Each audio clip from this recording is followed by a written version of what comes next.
हर हर महादेव भक्तों। पूज्य गुरुजी अपनी कल की कथा में एक विशेष उपाय बताया है। जैसा कि 24 जून आषाढ़ महीने की अमावस्या पड़ रही है, मंगलवार को भक्तों, यह दिन बहुत कम आता है, इसलिए पीपल पत्ते वाला उपाय बहुत ही कारगर उपाय बताया है। जैसा कि आप सभी लोग जानते हैं कि 24 जून 2025 यानी मंगलवार को पड़ रही है आषाढ़ माह की आषाढ़ अमावस्या, मंगलवार। और दोस्तों, यह वह अमावस्या है जो आषाढ़ माह में पड़ने वाली सबसे बड़ी अमावस्या है, क्योंकि यह मंगलवार आषाढ़ महीने में पड़ने वाली आषाढ़ अमावस्या है और इसका बहुत ही बड़ा और विशेष महत्व होता है। पूज्य गुरुजी ने कहा है कि अगर कभी भी मौका लग जाए तो आप लोगों को पीपल के पत्ते पर राम लिखकर बहुत छोटा सा उपाय करना है। इन दोनों का संयोग बहुत ही कम आता है। इसी के साथ में गुरुजी ने अपनी शिव पुराण कथा में बताया है कि इस दिन आपको एक पीपल के पत्ते पर राम वाला उपाय तो आपको अवश्य ही करना चाहिए, क्योंकि ऐसा दिन पूरे साल में सिर्फ एक ही बार आता है। और दोस्तों, आप सभी लोग जानते हो कि मंगलवार का अगर सबसे बड़ा कोई उपाय है तो वह पीपल के पत्ते पर राम वाला उपाय। तो दोस्तों, मंगलवार के दिन आप लोगों को इस पीपल के पत्ते पर राम लिखकर बहुत छोटा सा उपाय करना है। बहुत सारे लोग होंगे जिन लोगों ने इस उपाय को ना किया हो, मतलब पूरा साल निकल गया, उन्होंने किसी भी दिन इस पीपल के पत्ते पर राम वाला उपाय को ना किया हो। पर दोस्तों, आपके पास एक पहला मौका बचा हुआ है, जो कि मंगलवार के दिन है। इस दिन आप लोगों को इस वाले उपाय को जरूर कर लेना है। भले ही आपने पूरे महीने भर इस उपाय को ना किया हो, पर अगर आपने इस मंगलवार के दिन अगर इस वाले उपाय को कर लिया तो आपको इस उपाय को करने का वह फल मिलेगा जिसकी आपने कभी कल्पना भी नहीं करी होगी। इसीलिए आप लोग इस वाले उपाय को एक बार जरूर कर लेना है, ताकि आप लोगों के हाथ से यह मौका ना जा सके और आपको इस उपाय को करने का फल मिल सके। दोस्तों, यह उपाय पंडित जी ने अपनी अभी की ही श्री शिव महापुराण की कथा में बताया है। जी, इस उपाय को आज हम आपको बहुत अच्छे से समझाने वाले हैं। इस वीडियो को देखने के बाद इस उपाय को समझने के लिए आपको कोई और वीडियो को देखने की जरूरत नहीं पड़ेगी। तो चलिए दोस्तों, उपाय को शुरू करते हैं। देखिए, इस मंगलवार के दिन यह इतना खास होता है, इतना महत्वपूर्ण होता है। देखा गया है, कभी कभी बड़े बड़े पूजा पाठ अनुष्ठान से जो मनोकामना पूर्ण नहीं होते, वह मंगलवार के दिन एक छोटे से उपाय करने से ही आपकी मनोकामना पूर्ण हो जाती है। और बहुत सारे लोगों ने इस उपाय को किया भी है और उनको इस उपाय को करने का फल भी जरूर मिला है। अगर आप लोग भी इस उपाय को करना चाहते हैं तो आप इस उपाय को पहले अच्छे से समझ लेना, सुन लेना, उसके बाद करना। आपको इस उपाय का फल जरूर मिलेगा। और इस उपाय को कर लेने से आपके घर में चाहे किसी भी प्रकार की दुख और समस्या क्यों क्यों ना चल रही हो, आपको उसका कारण भी नहीं पता है कि भाई यह समस्या किस कारण से चल रही है, उसका कुछ भी कारण हो सकता है, जैसे पितृदोष हो सकता है या किसी भी तरह का मंगल दोष भी हो सकता है। तो इस दिन आप लोगों को यह वाला उपाय कर लेना है। यह एक ऐसा उपाय है जिस उपाय को अगर किसी विशेष दिन पर किया जाए तो भाई उस विशेष दिन का जो है वह तो हमें मिलता ही मिलता है। पर हमने उस दिन पर इस उपाय को किया है तो हमें उससे भी बड़ा फल मिलता है और फल बहुत जल्दी मिलता है, क्योंकि आप इस उपाय को बहुत ही बड़े और विशेष दिन पर कर रहे हो। तो चलिए अब उपाय के बारे में बात करते हैं, लेकिन उससे पहले आप लोगों को यह जानना आवश्यक है कि आखिर यह उपाय किस समय करना है, किसको करना है और कैसे करना है। तो चलिए हम आगे आपको वीडियो में एक एक करके बता देते हैं। लेकिन उससे पहले अगर आप लोग हमारे चैनल पर पहली बार आए हैं या फिर मेरी आवाज आज पहली बार सुन रहे हैं तो हमारे चैनल शिव के भक्त को सब्सक्राइब जरूर कर लेना और इस वीडियो को लाइक करके कमेंट बॉक्स में श्री शिवाय नमस्तुभयम ओम नमः शिवाय जरूर टाइप कर देना। तो दोस्तों, इस पीपल के पत्ते पर राम वाला उपाय को हमें इस मंगलवार के दिन कैसे करना है, किसको करना है, किस समय करना है और कहां पर करना है, ये सारे सवालों के जवाब आपको इस वीडियो में मिल जाएंगे। और जो ये वीडियो देखेगा भाई, उसको पीपल के पत्ते पर राम वाला उपाय जरूर करना चाहिए, क्योंकि इस दिन पीपल के पत्ते का भी बहुत ही बड़ा और विशेष महत्व होता है। आ जाए पीपल के पत्ते पर राम वाला उपाय की तो यह सोने पर सुहागा वाली बात हो जाती है और यह एक बहुत ही बड़ा उपाय हो जाता है इस मंगलवार का। तो अब दोस्तों, इस पीपल के पत्ते पर राम वाला उपाय को आखिर करना किसको है, सबसे पहले हम लोग वह बात जान लेते हैं। यह उपाय हम भी करते हैं, और तो हो सके तो एक लाइक करें, क्योंकि हम फ्री में उपाय बताते हैं भक्तों। तो देखो, घर की जो बड़ी माताएं बहनें होती हैं, उन माताओं बहनों में से कोई भी एक बड़ी माता बहन इस वाले उपाय को कर सकती है। और दोस्तों, अगर आप चाहे तो अपने घर में से सभी सदस्यों को भी इस उपाय को करवा सकते हैं। अगर किसी व्यक्ति की खुद की कोई मनोकामना है, खुद की कोई दुख और परेशानी है, जो कि वह अपने लिए ही करना चाहता है, इस वाले उपाय को तो वह खुद अपने लिए भी कर सकता है। बाकी अगर कोई घर में से ऐसा है जो कि अपने पूरे घर परिवार की सुख और शांति के लिए यह वाला उपाय करना चाहता है, तो भाई वह भी कर सकता है। उसमें भी कोई दिक्कत वाली बात नहीं है। कहने का मतलब यह है कि इस उपाय को हर एक सदस्य भी कर सकता है, और पूरे घर परिवार के सदस्य के लिए घर की बड़ी माताओं बहनों में से कोई एक माता बहन भी कर सकती है।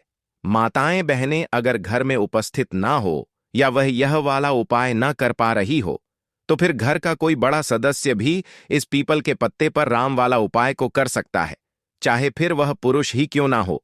उसमें कोई भी दिक्कत वाली बात नहीं है। उसके बाद में दोस्तों, अगला प्रश्न निकल कर आता है, वह यह आता है इस उपाय को लेकर कि आखिर इस उपाय को हमें किस समय करना है, सुबह के समय करना है कि शाम के समय करना है। तो देखो, इस वाले उपाय को आप लोग सुबह के समय भी कर सकते हो, और शाम के समय प्रदोष काल में भी कर सकते हो। अब अगर आप पूछो कि भाई साहब सबसे उत्तम समय कौन रहेगा इस पीपल के पत्ते पर राम वाला उपाय को करने का, तो हम आपसे बस यही कहेंगे कि इस उपाय को आप सुबह के समय करेंगे तो ज्यादा बेहतर होगा। बाकी अगर प्रदोष काल शाम के समय भी करेंगे तो भी अच्छा होगा, उसमें कोई भी दिक्कत वाली बात नहीं है। तो अब दोस्तों, जो अगली सबसे बड़ी और महत्वपूर्ण बात आती है, वह यह आती है कि सुबह अगर हम उपाय को करेंगे तो हमें कितने बजे से लेकर कितने बजे तक के बीच में करना है, और शाम के समय प्रदोष काल में करेंगे तो हमें कितने बजे से लेकर कितने बजे के बीच में करना है। तो देखो, सुबह जितनी जल्दी हो सके आप उपाय को करने की कोशिश करना। बाकी अगर किसी कारणवश लेट भी हो जाओ, थोड़ी देर भी हो जाए, तो 10 या 11 बजे तक भी आप उपाय कर लेना, पर 12 बजे से ज्यादा देरी ना। ठीक है, इस बात का ध्यान रखना। उसके बाद में दोस्तों, अगर शाम के समय प्रदोष काल की बात करें, प्रदोष काल का जो समय है होता है वह शाम के 6 बजे से शुरू हो जाता है। मतलब शाम के 6 बजे से लेकर 7 बजे के बीच का जो समय होता है, यह समय प्रदोष काल का समय होता है। तो आप इस उपाय को 7 या 8 बजे के बीच में भी कर सकते हो। मतलब शाम के 6 बजे से रात 8 बजे के बीच में आप कभी भी इस वाले उपाय को कर सकते हो। उसमें कोई भी दिक्कत वाली बात नहीं है। हमें किसी भी दिन आपको पीपल के पत्ते पर राम लिखकर बहुत छोटा सा उपाय करना है। ऐसा समझ लीजिए, जितने भी आपके शत्रु हैं, जो भी आपके विरोधी हैं, दुश्मन हैं, जो आपको हर तरफ से परेशान कर रहे हैं, अब उन शत्रुओं की अकड़ निकलेगी। शत्रु का किया कराया भी तुरंत हट जाएगा जब मंगलवार में आप इस छोटे से उपाय को करेंगे। तो देखिए, आज की वीडियो विशेषकर उन लोगों के लिए ही है जो अपने जीवन में शत्रुओं से और दुश्मन से बहुत ज्यादा परेशान हो चुके हैं। देखिए, जगत जननी मां जगदम्बा का हम मंगलवार में पूजन करते हैं और उनसे जुड़े हुए उपाय करते हैं।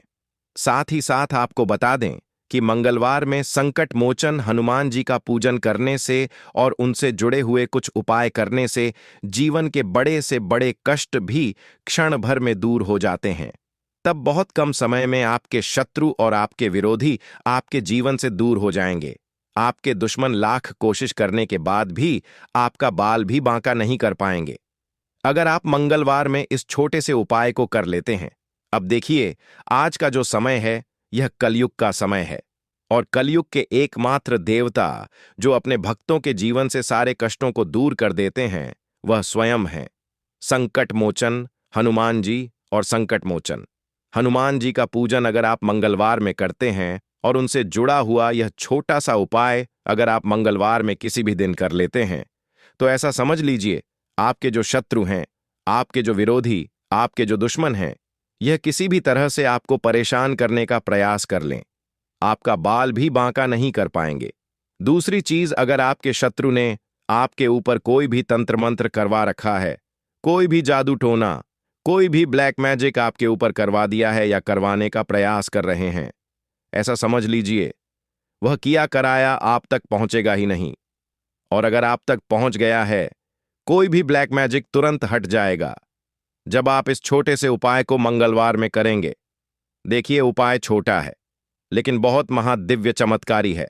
मतलब उपाय को करने में ना तो आपका ज्यादा समय जाएगा, ना ही इसमें आपके ज्यादा पैसे लगने वाले हैं। और ऐसा समझ लीजिए कि एक बार ही अगर आपने इस उपाय को मंगलवार में कर लिया तो इसका महादिव्य चमत्कार आप खुद देख लेंगे। तो मंगलवार के ये बहुत ही सिद्ध दिन होते हैं। मतलब मंगलवार के दिन अपने भक्तों के जीवन से कष्टों को दूर करती है। साथ ही साथ आपको बता दें कि मंगलवार के टाइम पर जब भी आप संकट मोचन हनुमान जी के उपाय करते हैं तो मां दुर्गा की आपको असीम और विशेष कृपा मिलती है। मां दुर्गा आपसे बहुत जल्दी प्रसन्न होती हैं और आपके सारे संकटों को वह दूर कर देती है। तो पीपल के पत्ते में और पीपल के पेड़ में होता है देवी देवताओं का वास। पीपल के पेड़ में श्री हरि विष्णु साक्षात मां लक्ष्मी वास करती हैं। पीपल के देव में हमारे पितरों का वास होता है। पीपल का जो पेड़ होता है, इसका पूजन करने से शनिदेव की कृपा, उनका आशीर्वाद मिलता है। और पीपल का पत्ता जो है, इसका उपाय मंगलवार में करने से व्यक्ति के जीवन से बड़े संकट और कष्ट दूर हो जाते हैं, जिसमें कि शत्रु और आपके दुश्मन जो हैं, यह पूरी तरह परास्त हो जाएंगे, चारों खाने चित्त हो जाएंगे और कभी भी आपका कुछ नहीं बिगाड़ पाएंगे। अगर यह उपाय आप करते हैं तो देखिए, यह उपाय स्त्रियां भी कर सकती हैं, पुरुष भी कर सकते हैं। किसी भी दिन आप इस उपाय को कर सकते हैं, ठीक है ना। इसमें दिन आपको नहीं देखना है कि किस दिन करें, जिस दिन आप चाहा उस दिन इस उपाय को आप कर सकते हैं। तो मंगलवार के दिन आपको पीपल का पत्ता तोड़ना नहीं है, उसे एक दिन पहले ही तोड़कर आप पीपल का पत्ता ले आ, या गिरा हुआ जो पत्ता होता है पीपल का, वह आप ले लें, ठीक है ना। बस इस चीज का आपको ध्यान रखना है कि मंगलवार के दिन पीपल के पेड़ से कोई भी पत्ता हम नहीं तोड़ते हैं। इस चीज का आपको विशेष ध्यान रखना है। तो आपको लेना है पीपल का एक पत्ता और शुद्ध जल से उसे साफ कर लेंगे पहले, जिससे कि धूल मिट्टी अगर पीपल के पत्ते पर हो तो वह हट जाए। फिर गंगा जल का थोड़ा सा छिड़काव, यानी थोड़ी सी छींटे आपको इस पीपल के पत्ते पर मारनी है। और इस पीपल के पत्ते को फिर कपड़े से पोंछकर आपको साफ कर लेना हो, बिल्कुल सुखा लेना है। अब आपको लेना है थोड़ा सा सिंदूर, जो केसरिया वाला सिंदूर आता है, जो हम संकट मोचन हनुमान जी को चढ़ाते हैं, वह केसरिया सिंदूर आपको लेना है। थोड़ा सा जल डाल के इसे गीला कर लेंगे और इसी सिंदूर से इस पीपल के पत्ते पर आपको भगवान राम का नाम लिखना है। अब किससे लिखेंगे? माचिस की तीली ले सकते हैं, उससे लिख सकते हैं। किसी भी तरह से आपको भगवान राम का नाम इस पीपल के पत्ते पर लिखना है। लिख लिया। एक आपको चमेली के तेल का या सरसों के तेल का दीपक तैयार करना है और एक कोई भी आपको लेनी है मिठाई में। यहां पर आप बूंदी का प्रसाद ले सकते हैं, बेसन का लड्डू ले सकते हैं, और अगर आप इमरती ले लेते हैं तो यह और भी उत्तम है। देखिए, इमरती का जो भोग होता है, यह संकट मोचन हनुमान जी को बहुत ज्यादा प्रिय है। अब यह सारी चीजें लेकर आपको जाना है संकट मोचन हनुमान जी के मंदिर में। तो देखिए, सबसे पहले आपको संकट मोचन हनुमान जी के सामने यह दीप प्रज्वलित करना है जो आप लेकर के गए हैं।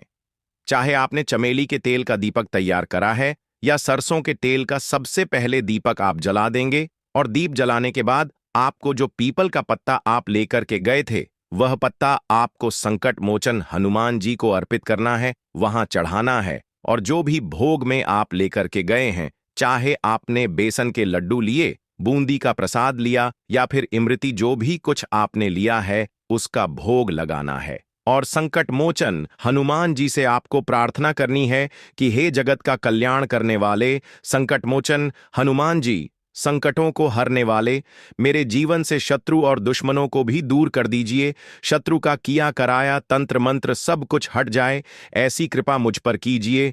इस तरह से आपको प्रार्थना करनी है और 108 बार जय श्री राम, जय सीताराम, जय श्री राम, जय सीताराम, जय श्री राम, जय सीताराम, इस तरह से आपको जयकारा लगाना है, क्योंकि भगवान राम का नाम संकट मोचन हनुमान जी को सबसे ज्यादा प्रिय है। तो जयकारा लगा देंगे। और देखिए, अगर एक बार हनुमान चालीसा पढ़ पाएं तो आप एक बार हनुमान चालीसा ऐसा जरूर पढ़ें, ठीक है ना। ज्यादा बार नहीं तो एक बार जरूर पढ़ें। जयकारा तो आपको बिल्कुल से लगाना है और इस छोटे से उपाय को किसी भी दिन कर लीजिए, सुबह कर लीजिए, शाम को कर लीजिए और किसी भी दिन, जैसे मंगलवार की तिथि जो होती है ना, ये बहुत बड़ी होती है।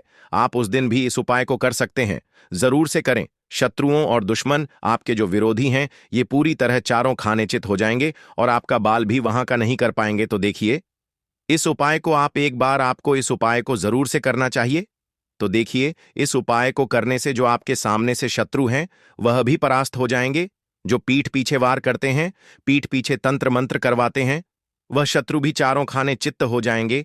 बस छोटा सा उपाय है, जरूर करें। तो देखिए, अब बात कर लेते हैं अपने एक बहुत छोटे से उपाय की, जिसे मंगलवार में करने से आपकी हर मनोकामना पूरी हो जाती है। यह उपाय आप अपने घर पर ही कर सकते हैं, कहीं जाने की आवश्यकता नहीं है।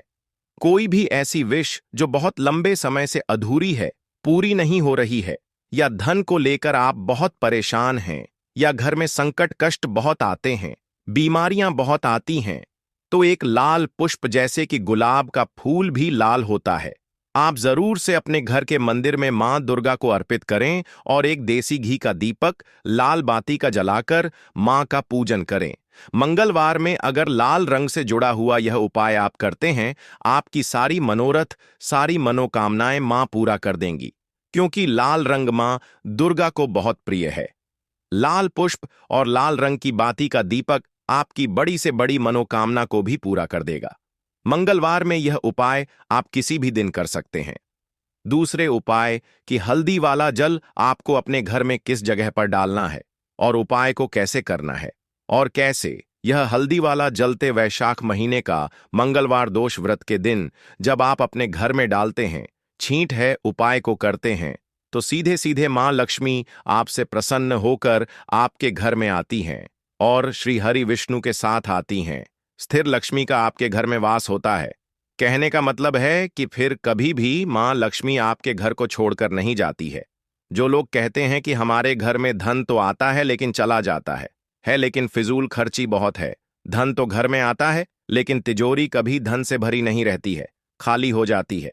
तो 90 पर लोग ऐसे होते हैं जिनके जीवन में यह समस्या होती है कि हमारे घर में स्थिर लक्ष्मी का वास नहीं है। देखिए, हम सभी चाहते हैं ना कि मां लक्ष्मी और श्री हरि विष्णु हमेशा हमारे घर में रहे, उनका आशीर्वाद बना रहे, हम हमारे जीवन के जितने भी दुख हैं उनका सामना जो है बहुत आसानी से कर सके। देखिए, जब व्यक्ति के पास पैसा नहीं होता है ना, तो वह बहुत सारे कष्ट दुख उसके जीवन में जब आते हैं उनका सामना भी नहीं कर पाता है, और जब उसका आर्थिक पक्ष मजबूत होता है तो बहुत सारी समस्याएं उसे अपने जीवन में जो आती हैं वह छोटी लगती हैं। लेकिन अगर पैसा भी पास नहीं है तो छोटी छोटी प्रॉब्लम्स और छोटी छोटी चीजें जो हमारे जीवन में आती हैं वह भी बहुत बड़ी लगने लगती हैं। तो आपको करना क्या है, आपको यहां पर लेना है गंगा जल। तो देखिए, सबसे पहले तो आपको अपने पूरे घर में गंगा जल का छींटा लगाना है, ठीक है ना। गंगा जल आपके घर से जितनी भी नेगेटिव एनर्जी होती है उसे बाहर कर देता है, ठीक है ना। गंगा जल का छिड़काव जब आप करते हैं, उसके बाद कोई पूजा पाठ करते हैं, कोई उपाय करते हैं, वह पूरी तरह से सफल होता है, क्योंकि आपके घर में पॉजिटिव एनर्जी